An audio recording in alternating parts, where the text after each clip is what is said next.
Est-ce que vous aimez les vacances? Un peu paradoxal de dire ça alors qu'elles sont bien finies, hein? Mais que voulez-vous, je veux la pause justement parce que j'en ai pris aussi. Un peu en dehors de tout ça, à se ressourcer. À tout lâcher, penser à rien d'autre. Sauf à l'heure où on va retrouver les potes, la famille. À savourer ces magnifiques grasses matinées. À se demander quand on va faire la prochaine soirée. Quand est-ce qu'on va aller faire les courses pour cette dernière. Ou simplement se demander qui est-ce qu'on va rencontrer. Est-ce qu'on va leur plaire, etc. L'été est une période charnière.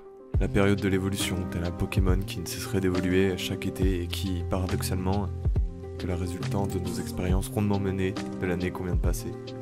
Tout ce qu'on a vécu, le travail, les nouvelles rencontres, la pression, la détente, la routine, la surprise. Nous sommes toujours un nouvel être à différents niveaux. Et certains même ne nous reconnaissent plus. Et d'autres au contraire nous disent qu'on n'a absolument pas changé. L'été. Il me targue d'être au prochain.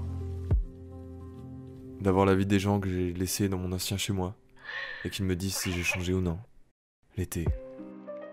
Il me targue d'être au prochain. Mais avant, j'aimerais tellement dormir encore. 5 minutes. Et je trouve que les gosses deviennent de plus en plus arrogants chaque année. Oh, écoute, charrie pas. Tu sais bien que c'est pas les gosses qui ont changé, c'est toi. Quand tu es devenu professeur, tu croyais que c'était la bonne planque, hein? Il y avait 3 mois de vacances. Et tu t'es aperçu qu'en fait, c'était du boulot. Là, t'es vraiment tombé de haut. Ils sont tous montés contre moi. Je sais qu'ils me prennent pour un charlot. Évidemment. Écoute, Vernon, si t'avais 16 ans, qu'est-ce que tu penserais de quelqu'un comme toi, hein? Dis donc, tu crois que j'ai quelque chose à branler de ce qu'ils pensent de moi?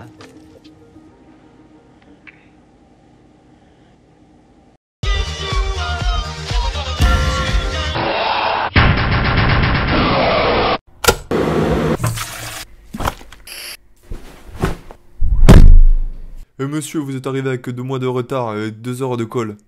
Pardon? Oh putain. Bon, pour commencer, qui ne connaît pas le Breakfast Club? Bon, dans le doute, on va quand même se remettre un peu dans le contexte. Breakfast Club est un film de John Hughes, célèbre réalisateur à nos jours, mais un peu moins à l'époque. Wikipédia nous dit qu'il a grandi dans une banlieue de Chicago et qu'il sera élevé principalement dans le théâtre et le cinéma, mais qui ne finira absolument pas ses études et commencera directement dans l'audiovisuel en se rapprochant du monde publicitaire en devenant rédacteur. En parallèle, cette époque est une époque charnière pour le cinéma après le succès de nombreux films tels que Star Wars dans les années 70 et 80 ou encore Indiana Jones en 80. Les studios commencent à commander de plus en plus de teen movies. Et dans son coin, notre cher Hughes commence de plus en plus à écrire. Devenant d'abord auteur de sketch sur une scène d'humour, son style bien à lui l'emmènera peu à peu à faire parler de lui, et sera approché par plusieurs studios voulant son talent d'écriture pour écrire ou réaliser plusieurs teen movies, genre en vogue à l'époque. 6 ans plus tard, après s'être essayé sur 4 films assez peu connus et qui ont eu des critiques plus que moyennes mais un box-office correct, qu'en 1985 il se lance dans son projet Breakfast Club. Donc le film nous place un samedi après-midi où tout le monde est heureux, sans cours, sans obligation, sauf pour 5 élèves étant collés tous le même samedi pour rédiger une dissertation de 1000 mots en répondant à la question « Qui pensez-vous être ?» Philosophie, qui je suis... N'oublie pas qui tu es. L'équipe est composée de John, Claire, Andrew, Brian et Allison, respectivement le délinquant, la pain-bêche, l'athlète, l'intello et la détraquée. Tout ce petit monde est surveillé par le principal Vernon. Un mec ayant déjà une petite dent contre John, qui a l'air de toujours passer ses samedis après-midi en sa compagnie. Juste après que Vernon soit parti, John essaie de créer le contact avec ses camarades de façon peu orthodoxe. On ligote la reine de la promo et on la met en cloque. Hé, Et on comprend assez vite les rapports de force entre les personnages. S'ensuit des discussions assez banales sur ce qu'ils font au lycée, allant même jusqu'à se moquer des collants de Andrew qui fait de la lutte. Tu mets des collants? Non, je ne mets pas de collants. Je mets la tenue de compétition habituelle. Des collants? La ferme. John, s'ennuyant, décide de saboter la porte pour attirer et énerver Vernon. Les autres, dans leur bonne solidarité, ne cafetent absolument pas ce qui se passe. Quand on a tous un ennemi commun, tout le monde se met d'accord, hein. Un autre rapport de force se crée quand John essaie de gagner contre Vernon et, fatalement, il gagne non pas une ni 2, mais bien 7 samedis de colle. Fait 8, vous ne vous en mêlez pas. Monsieur, j'ai bien compté, ça fait 7. Je ne vous ai pas demandé votre avis. Bien que tout cela pourrait calmer n'importe quel élève, cela n'empêche pas de nouveaux conflits sur le sujet de la famille, où cette fois-ci, c'est le jeu de qui aura la vie la plus pourrie avec ses parents. Andrew et John, ne pouvant pas se supporter, commencent à se battre physiquement, alors que Brian essaie de les empêcher. Je trouve que mes parents sont idiots, c'est comme vous savez, Midi arrive et Vernon les autorise à s'acheter à manger. C'est à cet instant que nous voyons un peu plus Allison, la détraquée du groupe. Andrew l'accompagne et essaie d'en apprendre un peu plus sur elle. Mais sans réel succès, la dame étant un peu fermée. Qu'est-ce que tu bois? Oh, d'accord, j'ai rien dit. En parallèle, Brian discute fille avec John et nous apprend qu'il est encore vierge et un peu mytho / honteux sur les bords, nous offrant une scène des plus cocasses qui sera déjà arrivée à peut-être plusieurs d'entre nous. Le moment du repas se conclut sur une nouvelle discussion où John s'énerve sur le sujet de la famille et part bouder dans son coin en haut de la salle de retenue. Mais un peu plus tard, il réunit les 4 autres pour aller prendre de la bœuf dans son casier. Ouais, pourquoi pas? Étant tous à 2 doigts de se faire prendre, John décide de feinter Vernon en faisant un maximum de bruit et jouant au basket. 3, 2, 1, panier!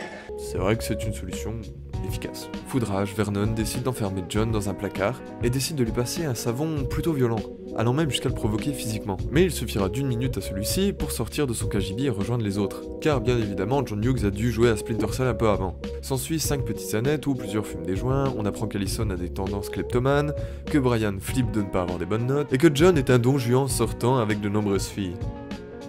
BG timide. Arrive alors la fin de la journée où tous les 5 se réunissent pour parler de leurs talents, leurs envies, leur avenir à court et long terme. Et c'est dans cette scène qu'on apprend pourquoi la plupart sont collés. Cette scène, prenant quasiment un tiers du film, s'ensuit avec une séance de danse entre mecs ainsi qu'un relooking d'Allison de la part de Claire, ne laissant pas Andrew indifférent à ce changement. Le film se concluant par la dissertation commune que Brian aura rédigée en seulement quelques minutes. Mais qu'est-ce qu'on peut dire de ce film et pourquoi il a tenu autant dans le temps? Comme vous avez pu le remarquer, le scénario n'est pas non plus d'une grande inventivité, dans le sens où on peut attendre d'un teen movie qu'il nous part du lycée. Or, c'est dans ces thèmes abordés qu'il arrive à nous transporter, et ça dès la scène d'ouverture. Les enjeux sont visibles par de simples plans fixes, nous montrant les tenants et les aboutissants ainsi que la personnalité de tous les protagonistes. Une horloge pour symboliser que le temps aura une importance, de par sa dilatation, le jeu qui en sera fait, ou même des questionnements un peu plus profonds du type « Que faisons-nous de notre temps? Est-ce bien d'aller en cours? Est-ce que ce n'est pas une perte de temps, surtout aujourd'hui alors qu'on est samedi ?» Et en ce qui concerne la définition des personnages, on a directement des casiers détruits, des trophées, des tags, des déchets, des ordinateurs et j'en passe.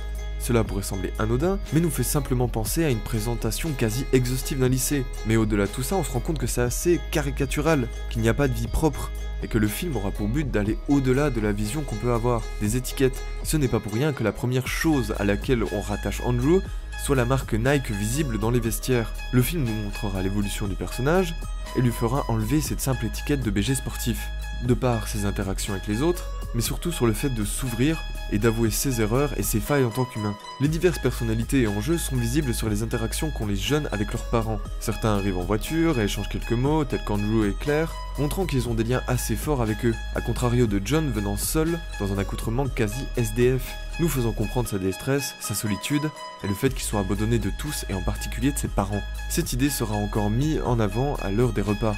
La personnalité d'Allison est appuyée dans son côté détraqué par le biais de son sandwich. Non mais regardez-moi ça! C'est trop bien comme idée, mais c'est tellement pas sain et nutritif. Claire et Andrew ont l'air très normaux à côté, bien qu'Andrew mange beaucoup plus que les autres, nous montrant 2 choses. Un, qu'il a besoin de plus que les autres, c'est-à-dire qu'à tout moment il doit être au top pour être le meilleur, aussi bien dans le sport que dans son alimentation, qui est un complément, voire une nécessité, mais également qu'il a peu de liberté dans ses repas, et qu'ils sont certainement calibrés à la calorie près. John lui raquette Brian, appuyant de façon peu subtile les distinctions sociales du groupe. Tout cela mis en parallèle avec Claire mangeant des sushis, et quand on voit le prix de ces trucs, on voit bien que madame est pas dans le même monde. Mais cette différence bascule petit à petit durant tout le film, par différentes astuces scénaristiques. En effet, comme il est dit au début, ces 5 jeunes sont très différents de par leur comportement et leur milieu social. Mais ils ont un ennemi commun, l'autorité, ici représentée par Vernon. Quand tout le monde commence à s'ennuyer, ils se mettent à siffler pour emmerder le boss. Ce sifflement est le début d'une connexion, au-delà des mots, ce sera par la musique qu'ils se comprendront. Chose appuyée vers la fin du film, où ils n'hésiteront pas à faire péter les décibels et à danser tous ensemble. Au-delà des mots, dans un rythme commun. Toutes leurs interactions vont se multiplier au fur et à mesure de l'histoire, passant par l'appréhension, la peur de l'autre, surtout quand John ne donne pas vraiment une bonne image de lui, mais c'est en se livrant de plus en plus que les autres deviennent conciliants et se mettent à l'apprécier. Quoique, c'est pas gagné, hein. Alors t'as qu'à t'en tenir aux choses que tu connais. Tes emplettes, tes produits de beauté, ta Chevrolet, ta BMW, ta pauvre mère riche qui picole aux Caraïbes. Ta gueule, merde! Tels des animaux, chacun a sa manière de s'approcher de l'autre. Certains observent, certains sont sur la défensive, pendant que d'autres sont un peu plus rentre-dedans pour voir qui ils ont en face d'eux, finissant sur une ouverture des uns et des autres, où chacun ira de sa petite larme pour finir le reste du film dans une symbiose presque parfaite de toutes les facettes du lycée ne rêvant que de liberté.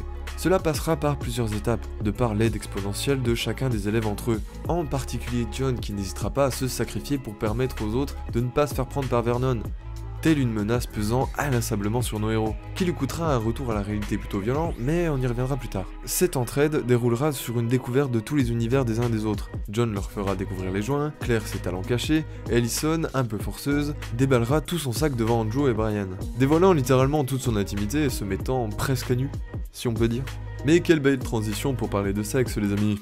Le sexe est un thème très important et ne le sacralise pas. Enfin, je sais pas trop. D'un côté, il est révélateur social. John a plusieurs petites amies en même temps, contrairement à Claire qui, elle, est restée vierge. Dans une scène très amusante, on comprend que Brian en a honte. Il ne veut pas qu'on sache que lui-même est vierge. En effet, vous n'êtes pas sans savoir qu'au lycée, c'est un peu la course à la perte de pucelage pour pas mal de gens, j'imagine.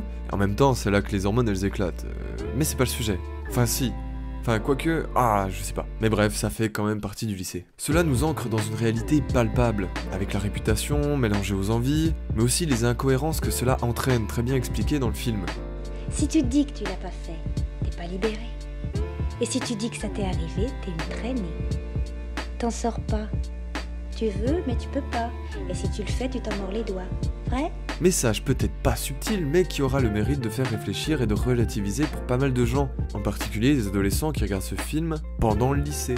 Et en parlant de réalité, mouah, quelle belle transition encore une fois. Ce qui est intéressant, c'est que généralement la réalité n'est pas le mot d'ordre des teen movies, mais John Hughes aura parfaitement rendu ce sujet important à travers plusieurs aspects. Dès le début du film, une phrase de David Bowie s'affiche. Elle est brisée presque instantanément. Il y a une perte d'espoir directe, un brisage du quatrième mur, comme un message de désillusion nous expliquant « Bienvenue ». Ici, on va parler de la vraie vie. Ce côté fracas fait un parallèle avec la musique qui, par essence, est un exutoire, une échappée à la réalité, mettant en parallèle le fantasme de la jeunesse à la réalité. Pour en revenir à notre cher John, dans ce KGB, au-delà d'un simple retour à la réalité, on a surtout une désillusion, une peur qui s'installe. Le proviseur le traite comme un minable, un moins que rien, et essaie de le réduire plus bas que terre. Et c'est assez effrayant car, voyant qu'il n'arrive pas à le dominer par sa hiérarchie, il essaye physiquement et mentalement, ce qui n'est pas vraiment la bonne chose à faire sur un élève, surtout quand on sait que les parents sont aussi violents. Allez, viens, debout, lève-toi. On va voir à quel point tu es coriace. J'ai envie de le savoir tout de suite. On va voir si t'es vraiment un dur. Allez, vas-y, je te laisse frapper le premier. Allez, vas-y, mec. Cogne ici. T'as que le premier à envoyer. Je t'en prie, vas-y. Allez, frappe, allez, vas-y. Allez, une pêche. Tout ce que je veux, c'est que tu m'en balances une. Comment voulez-vous que ce jeune aille mieux si tous les adultes qu'il côtoie sont méga violents envers lui et le traitent comme une sous-merde? Mais bref, je m'égare. Nous perdons alors toute la confiance que nous avons envers cet homme qui est censé représenter le monde des adultes. Et le thème des apparences est encore mis en cause ici. Mais à l'inverse des élèves, ce n'est pas un élève un peu bizarre qu'on apprend à découvrir petit à petit, mais qu'on est sûr qu'il a du cœur sous sa carapace de dignité. Mais c'est un personnage présenté comme respecté aux yeux de tous, et est détruit en moins d'1 minute, en se comportant comme le pire des enculés. Ce thème sera encore mis en lumière à la quasi-fin du film, au moment des aveux de chacun, où l'on apprend que Brian subit en réalité une pression monstre au quotidien, et qu'il a tenté de se suicider. Nous dépeignons une réalité scolaire encore très présente aujourd'hui, la peur de décevoir ou de gâcher son avenir à cause d'une putain de mauvaise note dans le bulletin. Oui, je m'énerve. Mais le principal exemple sera celui d'Andrew. Celui-ci nous avoue dans un magnifique travelling circulaire comment il a scotché les fesses d'un autre pour se sentir exister. Ça a l'air marrant au premier abord, mais quand il nous explique les répercussions, c'est plutôt violent. Et là, tout à coup, j'ai pensé à mon père et son attitude envers la faiblesse. Et là, tout ce que je sais, c'est que je lui suis tombé dessus comme un malade et je lui ai flanqué une trempe. Tout ça pour se sentir visible auprès de son père et de ses amis, de s'approcher de l'idée du parfait fils qu'a son père, sachant parfois déconner pour rire dans l'assouvissement des plus faibles. Ce qui est assez ironique car il est lutteur et c'est toujours ça, avoir l'ascendant sur l'autre. On peut ainsi voir que tout le monde est ici à cause d'un dénominateur commun, celui du « regardez-moi ». Que ce soit direct ou indirect, frapper un autre, la pression de rester le meilleur, se sentir existé par ses parents, aller faire du shopping ou tout simplement ne rien avoir à faire de mieux. Pour conclure, tout ce film est une énorme réussite. Je n'ai évoqué que peu la technique à mon grand désarroi, mais je vous invite à faire attention la prochaine fois que vous verrez ce film. Surtout les angles de caméra, les travelling, les plans séquences, le jeu sur le temps qui servent avec brio le scénario plus qu'intelligent. Sur ce, désolé pour le retard de vidéo, en espérant que mon retour vous fera plaisir. Vous pouvez liker, partager, vous abonner, et surtout n'oubliez pas que si vous vous ennuyez, prenez une feuille et faites un origami.